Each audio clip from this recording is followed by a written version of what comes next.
still hot tea in her hands which she had hardly touched since her husband, daughter and the 5 traveling trainers gathered with them had started telling the story of everything that happened which led up to the current point. Hearing the extraordinary, emotion-filled, perilous tale of what had really happened to her daughter that day at Pokémon Tower, the 3 years after she herself disappeared, her husband possessing psychic powers as well, which equally surprised Sabrina, and also how Ash and his friends had helped finally save Sabrina from the dark entity, left Helen at a loss for words. In fact, for several moments she simply sat in silence without saying anything at all. Only once she had a chance to process everything told to her did she finally comment in a tone that conveyed her sense of numb shock. I never could have possibly guessed any of that. I knew Sabrina suddenly changing the way she did was not normal, but it never even crossed my mind that something so radical and horrible had happened to her. It's just, well, it's almost unbelievable. Her husband laid a comforting hand upon her own. I know, dear, and that was exactly how I felt, but the proof to support it was in everything that happened to us. To our family. To these young kids and everyone who was affected by Sabrina. As hard as it is to imagine, we can't deny it. All we can do now is be thankful that the dark time has passed us over and we can now begin a new life together as a family. You, me and Sabrina. Helen smiled at her husband and squeezed his hand in return as Ash looked at Sabrina and asked in surprise, so none of those people here in the gym were real at all, Sabrina? The man who refereed our match, those people practicing in that room, none of it was real. You created all of them. The black-haired gym leader nodded with an air about her that showed she was not proud of the fact.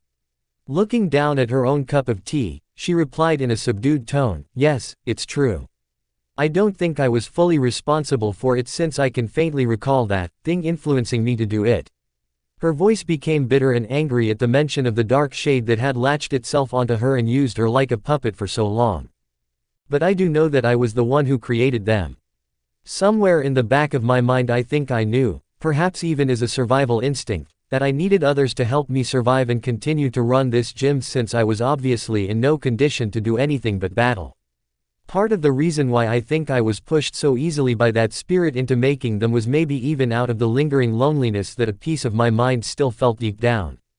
She absently stirred her tea with the spoon that was in the cup without even touching it, her quickly recovering powers doing that for her. The sight of Sabrina using her powers again so soon after their recent bad experience with them causing more than a few of Ash's friends to flinch internally on pure instinct if nothing else. Something that they luckily didn't show. "But how did you make them with the knowledge of how and what to do for you though?" Ash asked curiously. "I mean, like how they shopped for you, cleaned for you and that one guy even took care of all the gym's business needs.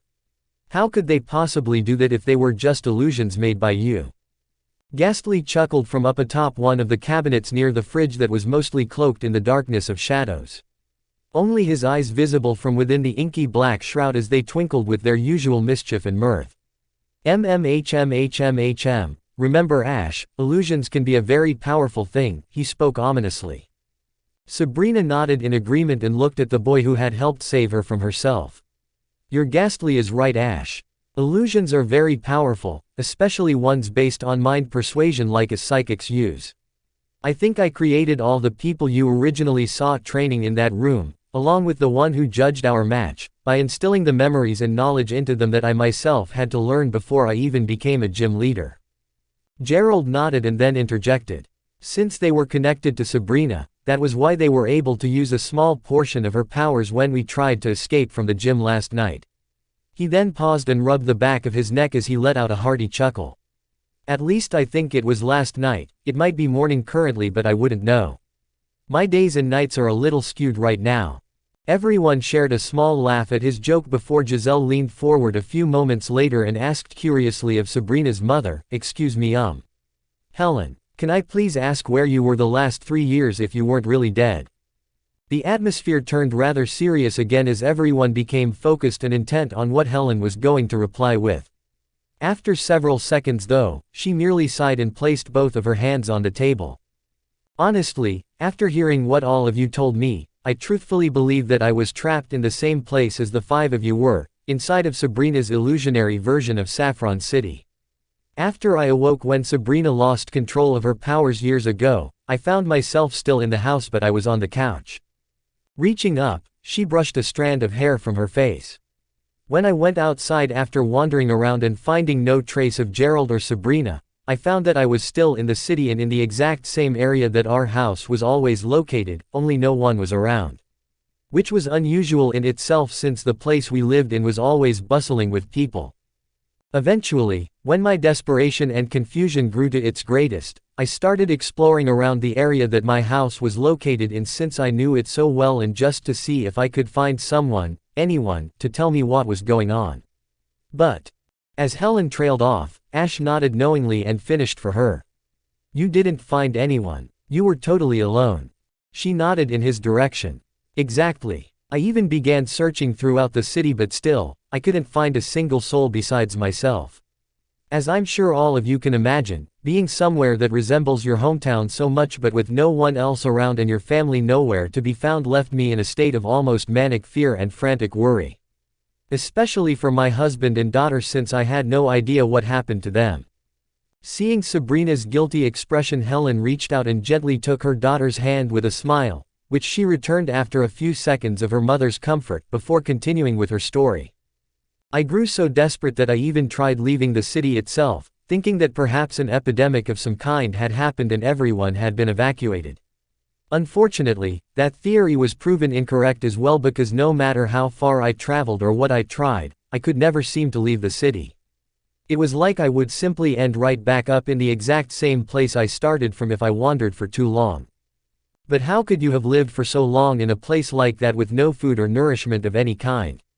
Brock asked as he leaned forward. No offense or anything, but that just doesn't seem possible. Helen waved him off with a kind smile. No, Brock, no offense taken, I know how crazy it sounds. And actually, believe it or not, I did manage to find all I needed to sustain myself. The grocery stores were still stocked full of food, so I didn't have to worry about that, and what was more, none of it ever seemed to expire. Sitting back in her chair, Helen sighed tiredly.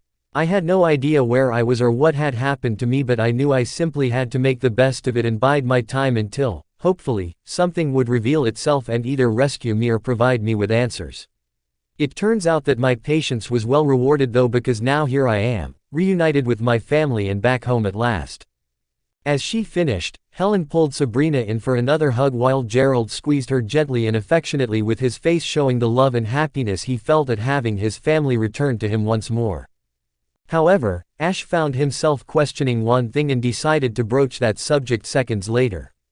Still though, 3 years is a long time to be trapped someplace, and I still don't understand why you and your house ended up here in the gym instead of back where it disappeared from.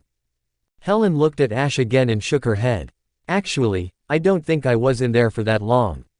For some reason, I believe time in Sabrina's illusionary world is sort of frozen, or maybe doesn't even exist at all since it isn't a real place. Because of that, I think I was essentially stuck in an infinite time loop, if that makes any sense whatsoever, and is probably the reason why I look the exact same now as I did before it all happened. Gerald also looked to Ash.